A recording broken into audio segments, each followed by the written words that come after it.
നമസ്കാരം. മലയാളി വാർത്തയിലേക്ക് സ്വാഗതം. ഭൂചലനം എന്ന വാർത്ത ഇപ്പോൾ സ്ഥിരമായി മാറിയിരിക്കുകയാണ്. ലോകത്തിന്റെ വിവിധ ഭാഗങ്ങളിൽ ഭൂചലനത്തിന്റെ വാർത്തയും അതുവഴി ഉണ്ടാകുന്ന നാശനഷ്ടങ്ങളുടെ വാർത്തയും എപ്പോഴും കേൾക്കുന്നുണ്ടെങ്കിലും കഴിഞ്ഞ കുറേ നാളുകളായി ഇന്ത്യയുടെ രാജ്യത്തിന്റെ വിവിധ ഭാഗങ്ങളിൽ നിന്നുമുള്ള ഭൂചലനത്തിന്റെ വാർത്തകൾ, അതുവഴി രേഖപ്പെടുത്തിയിരിക്കുന്ന പലതരത്തിലുമുള്ള അപകടങ്ങൾ, ഇവയുടെ എല്ലാവരുടെയും വാർത്ത പുറത്തു വരുന്നുണ്ട്. ഇപ്പോഴിതാ ഹിമാചൽ പ്രദേശിലും വൻ ഭൂചലനം ഉണ്ടായിട്ടുണ്ട് എന്നൊരു റിപ്പോർട്ട് വരുന്നുണ്ട്.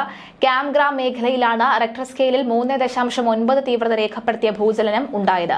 ഭൂകമ്പത്തിന്റെ ആഴം 10 കിലോമീറ്റർ ആണെന്ന് നാഷണൽ സെന്റർ ഫോർ സീസ്മോളജി അറിയിച്ചു.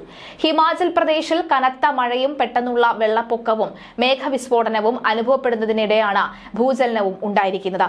തിങ്കളാഴ്ച വൈകുന്നേരം ധർമ്മശാലയിലും സമീപ പ്രദേശങ്ങളിലും ഭൂചലനം അനുഭവപ്പെട്ടതായി റിപ്പോർട്ടുകളുണ്ട്. നാഷണൽ സെന്റർ ഫോർ സീസ്മോളജി ഇത് ഔദ്യോഗികമായി തന്നെ സ്ഥിരീകരിച്ചിട്ടില്ലെങ്കിലും ധർമ്മശാലയുടെ സമീപ പ്രദേശങ്ങളിലെ പ്രാന്തപ്രദേശങ്ങളിലുമുള്ള നിരവധി നിവാസികൾ ഏതാനും സെക്കൻഡുകൾ നീണ്ടുനിന്ന പ്രകമ്പനം അനുഭവപ്പെട്ടതായി പറയുന്നു. ആളപായമോ സ്വത്തുക്കൾക്ക് നാശനഷ്ടമോ ഉണ്ടായതായി റിപ്പോർട്ടുകളൊന്നും തന്നെ ഇല്ല. സ്ഥിതിഗതികൾ സൂക്ഷ്മമായി നിരീക്ഷിച്ചു വരികയാണ് എന്ന് ഉദ്യോഗസ്ഥർ പറയുന്നു. എന്നിരുന്നാലും ധർമ്മശാലയിൽ നിന്ന് ഏകദേശം 32 കിലോമീറ്റർ അകലെ പാലംപൂരിന് സമീപം 10 കിലോമീറ്റർ ആഴം കുറഞ്ഞ സ്ഥലത്ത് ഇന്നലെ രേഖപ്പെടുത്തിയ 4.2 തീവ്രതയുള്ള ഭൂകമ്പവുമായി ഈ ഭൂകമ്പത്തിന് ബന്ധമുണ്ടാകാമെന്ന് വിദഗ്ധർ വിശ്വസിക്കുന്നു. രാജ്യത്തെ ഏറ്റവും കൂടുതൽ ഭൂകമ്പ സാധ്യതയുള്ള മേഖലകളിൽ ഒന്നായി കണക്കാക്കപ്പെടുന്ന ഭൂകമ്പ മേഖല വിയിലാണ് ധർമ്മശാല സ്ഥിതി ചെയ്യുന്നത്. 1905 ഇന്ത്യൻ ചരിത്രത്തിലെ ഏറ്റവും വിനാശകരമായ ദുരിതത്തിലൊന്നിന് ഈ പ്രദേശം സാക്ഷ്യം വഹിച്ചിട്ടുണ്ട്.